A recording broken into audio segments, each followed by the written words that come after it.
Magandang araw sa lahat. Tatalakayin ng aming grupo ang tungkol sa gradual release of responsibility.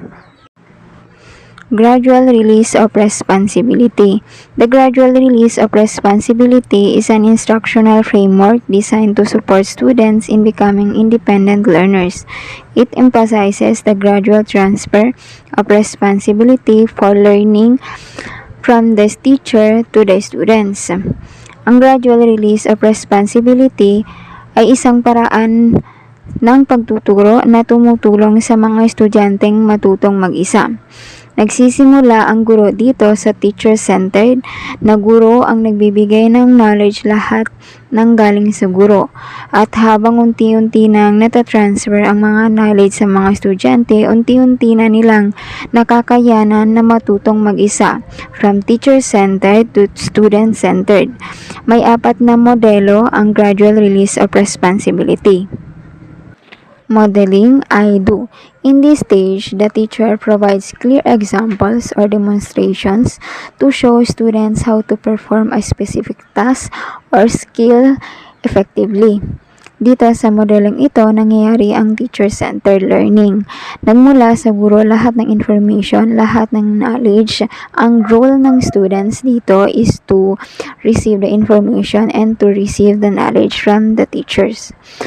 Halimbawa, ang paksa ay tungkol sa pagbuo ng lesson plan.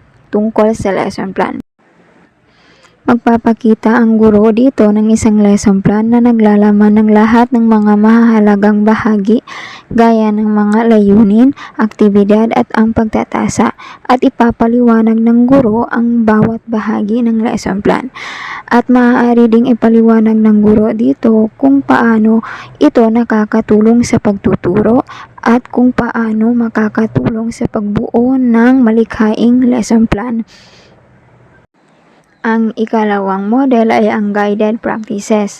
We do following modeling. The teacher offers guided practice activities to help students understand and practice their new skill with support and guidance. Mula sa halimbawa natin kanina sa unang yugto na ang paksa ay tungkol sa lesson plan, tungkol sa pagbuo ng lesson plan, maaaring ang guro dito at ang mga mag-aaral ay sama-sama upang bumuo ng isang malikhaing lesson plan.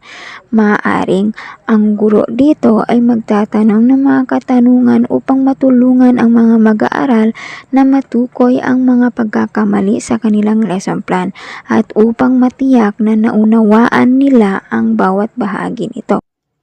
Collaborative practice. Students work in group to apply and collaborate on their newly acquired knowledge, allowing them to learn skills in different contexts. Ang mga mag-aaral ay magtatrabaho sa mga gawain sa grupo o pares upang masanay sa mga bagong kaalaman at kasanayan na matutunan nila kasama ang guro. Halimbawa nito sa pagbuo ng lesson plan.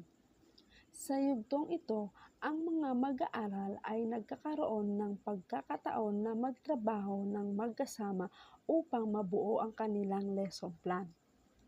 Ang collaboration ay nag-uudyok sa kanila na ibahagi ang kanilang mga ideya at lumahok sa magkakaibang pananaw. Ang pagbibigay ng feedback sa isa't isa ay hindi lamang nagkakabukas ng pagkakataon para sa pagkatuto kundi nagtataguyod din ng komunikasyon at pagtutulungan sa loob ng grupo. Ang pagsusuri ng mga lesson plan ng ibang grupo ay nagtutulak sa mga mag-aaral na maging mas kritikal sa kanilang gawa at pagtanto ng mga maaaring mabutihin.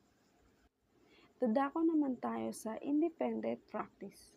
Independent practice, in the final stage, students encouraged to demonstrate their understanding and skills independently without direct guidance from the teacher, fostering self-reliance and proficiency.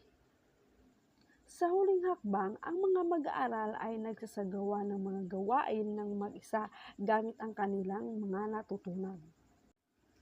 Sa pinakamataas na antas ng responsibilidad ng mga mag-aaral ay nagtatrabaho ng mag-isa upang makabuo ng kanilang sariling lesson plan. Dito sila ay naghihimok na ilapat ang lahat ng kanilang natutunan mula sa mga naunang yugto. Ang paggamit ng mga konsepto ng lesson plan sa iba't ibang paksa ay nagbibigay daan sa kanila upang maging mas flexible sa kanilang mga pag-iisip. Ang pagsusulit at feedback mula sa guro ay nagbibigay ng mga pagkataon para sa self-reflection, pagpapahusay at pagtiyak na ang mga mag-aaral ay nagkakaunawa at nakapag-apply ng mga kaalaman at kasanayan sa kanilang mga natutunan.